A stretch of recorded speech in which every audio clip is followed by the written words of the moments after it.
alhamdulillah wasalaatu wasalaamu ala rasulillah wa alihi wa sahbihi wa man wala. mbokk yi lii ab leeral la gu bàyyi ko ci kër asaka yi fii ci Touba jëm ci muurum koor yi nga xam ne farata la ju suñu borom farataal ci xeet wi ci làmmiñu yonent bi sallallahu alayhi wa sallam te dëgmal waxtoom. ñu fàttali mbokk yépp ne génne muurum koor farata la ci bépp jullit boo xam ne mën na ko, te mooy koo xam ne bisub ayit bi am nga loo dundee mu des dara, yow yaag sa njaboot am ngeen lu ngeen dundee mu des dara, lam des muurum koor war na ca.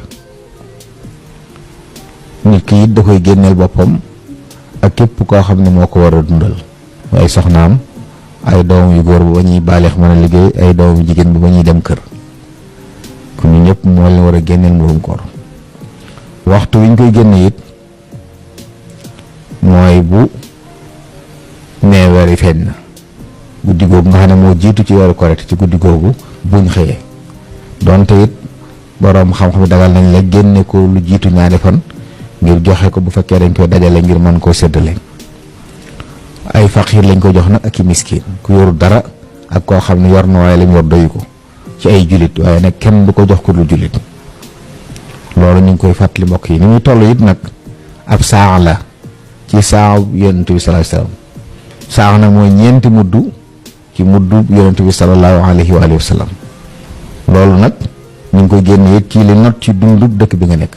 fii ci Sénégal nag lii kër asaka yi alxay ak sharia bi mi nga xam ne mooy toppatoo mbirum xam-xam ci kër asaka yi, liñ jàpp ne moom la moo di ne ñaari saax mi ngi tolloog ci ceeb bi gën a not fii ci dëkk bi muy siyaam 2 kilo ak genn wàll liibar, muy 2250 grammes, 2 kilo ak genn wàll liibar. loolu mooy lii bopp bu nit ku ne war a génneel boppam, génneel ko ñi mu war a génneel askan ñëpp ci njabootam.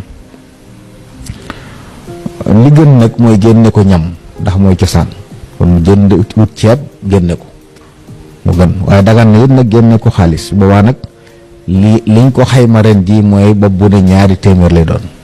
kon li gën mooy nit ki am ceeb génne loolu ñu wax 2 kilo genn waa libar mu génneel bopp bu ne ci ceebu siyaam bi nga xam ne moo not ci li waa réew mi dunde.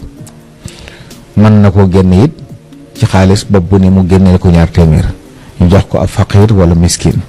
lii daal la kër asaka yi doon fàttali mbokk yëpp ci ndigalul kilifa yi, di ñaanal ñëpp jàmm, di ñaan suñu borom subhanahu wa taala nangol ñu suñuy koor, nangol ñu suñuy naafile ñu def ci ak jaamu yàlla yëpp ñu ci def ci weeru barkeel wi te ñu teewe ko ay déwén yu bari. wa sallallahu taala wa sallama ala muhammadin wa alihi ajmahin.